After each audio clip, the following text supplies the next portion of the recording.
ತುಳುನಾಡಿನ ಅಪರೂಪದ ಜನಪದ ಹಾಗೂ ಮರಣೋತ್ತರ ಆಚರಣೆಗಳಲ್ಲಿ ಒಂದಾದ ಕಾಲೆ ಕೋಲ ಆಗಸ್ಟ್ 13ರ ಗುರುವಾರ ಕಾಪು ಸಮೀಪದ ಬೆಳಪು ಗ್ರಾಮದ ಪಣಿಯೂರಿನಲ್ಲಿ ನಡೆಯಿತು.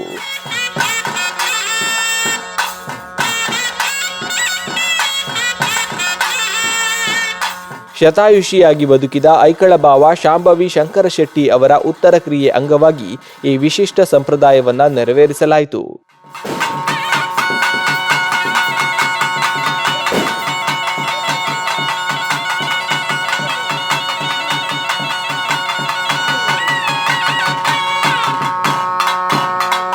ಶಾಂಭವಿ ಶಂಕರಶೆಟ್ಟಿ ಮೇರೆ ನದಿ ಕಲ್ಯಾಣ ಕೃತ್ಕಸ್ಯ ದುರ್ಗತಿಂತಾತ ಗಚ್ಚತಿ.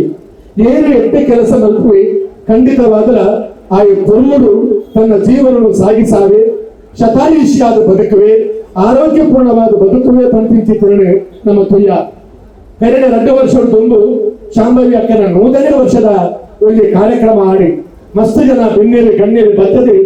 ಆರನ ಕಾಲು ಪತ್ತದೆ, ಆನ ಪಾದಸ್ಪರ್ಶ ಮುಗಿದು ಆರನ ಆಶೀರ್ವಾದಕ್ಕೆ ತಂದು ಮಸ್ತ್ ಜನ ಆರಿಗೆ ಅಡ್ಡ ಬರುದು ಆರ ತಲೆಗೆ ಕೈ ನೀಡಿ ಬಾನಿಡಿ ಎಡ್ಡಾಯವಾದ ಪಂಪಿಂಚಿದನ ಪಾತ್ರ ಖಂಡಿತವಾಗಲ್ಲ. ಇನ್ನು 200 ಸೇರಿದನ ಮಸ್ತ್ ಜನಕ್ಕೂ ಗೊತ್ತುಂಟು ಬಂದಿದೆ. ಮೃತರನ್ನ ಪಿತೃಗಳ ಸಾಲಿಗೆ ಸೇರಿಸಿ ಅವರ ಆತ್ಮಕ್ಕೆ ಶಾಂತಿ ಸಿಗಲಿ ಎಂಬ ನಂಬಿಕೆಯಿಂದ ತುಳುನಾಡಿನಲ್ಲಿ ಕಾಲೆ ಕೋಲ ಆಚರಿಸಲಾಗುತ್ತದೆ. 13ನೇ ದಿನದ ಉತ್ತರ ಕ್ರಿಯೆಯ ಸಂದರ್ಭದಲ್ಲಿ ನಡೆಯುವ ಈ ಆಚರಣೆಯನ್ನು ದಕ್ಷಿಣ ಕನ್ನಡದ ಕೆಲವು ಭಾಗಗಳಲ್ಲಿ ಬೊಜ್ಜದ ಕೋಲ ಅಥವಾ ಸಾವು ಕೋಲ ಎಂದು ಕರೆಯುತ್ತಾರೆ.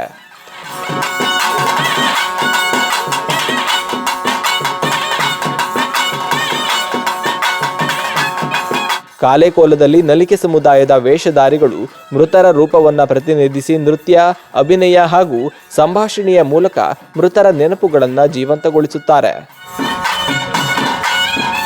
ವಿಶೇಷವಾಗಿ ಮನೆಯವರನ್ನ ಕರೆದು ಅವರೊಂದಿಗೆ ಭಾವನಾತ್ಮಕವಾಗಿ ಸಂಭಾಷಣೆ ನಡೆಸುವ ಸಂಪ್ರದಾಯ ಈ ಆಚರಣೆಯ ಪ್ರಮುಖ ಆಕರ್ಷಣೆಯಾಗಿದೆ.